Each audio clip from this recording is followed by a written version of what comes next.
जय चटपटा मैया की जय। आज हम आपका चटपटा माता के एक आरती के गीत सुनाते ही आप सब सुने और सुन के कमेंट में जरूर बताओ कि आपका चटपटा माता जी के आरती कैसे लाग। चटपटा माई के आरती उतारी आई हो, चटपटा माई के आरती उतारी आई हो, चटपटा माई के आरती उतारी आई हो, चटपटा माई के आरती उतारी आई हो। गैया के गोबरा से अंगना लिपाई हो, गैया के गोबरा से अंगना लिपाई हो।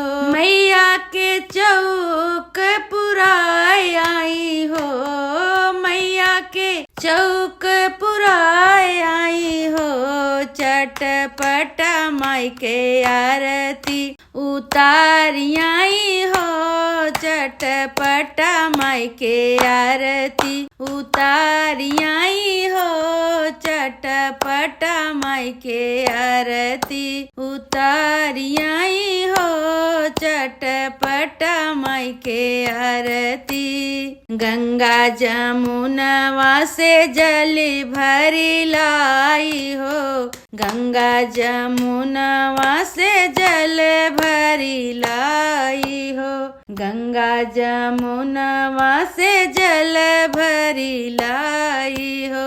मैया के कलश भराए आई हो, मैया के कलश भराए आई हो, चटपटा माई के आरती उतारी आई हो, चटपटा माई के आरती उतारी आई हो।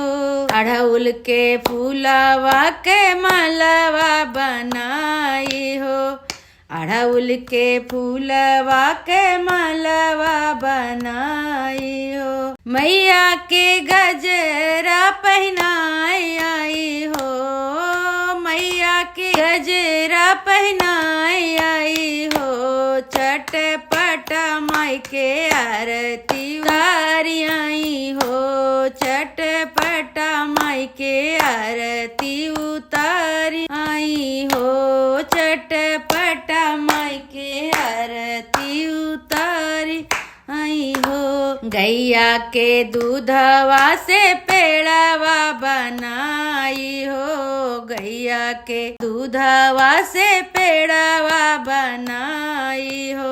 मैया के भोगवा लगाए आई हो, मैया के भोगवा लगाए आई हो, चटपटा माई के आरती उतारी आई हो, चटपटा माई के आरती उतारी आई हो। 16 सुहागिन के अंगने बोलाई हो, 16 सुहागिन के अंगने बोलाई हो, 16 सुहागिन के अंगने बोलाई हो। मैया के गीतिया गवाई आई हो, मैया के गीतिया गवाई आई हो, चटपटा माई के आरती उतारी आई हो, चटपटा माई के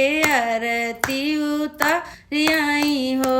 गैया के घियना से दिया न जलाई हो, गैया के घियना से दिया न जलाई हो।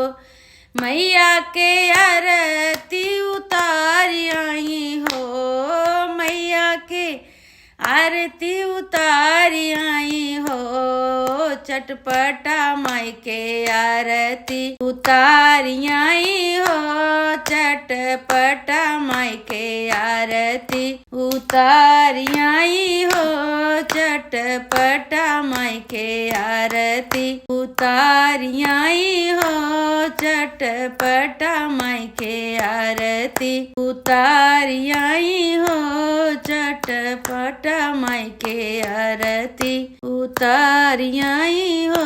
बोलो चटपटा मैया की जय।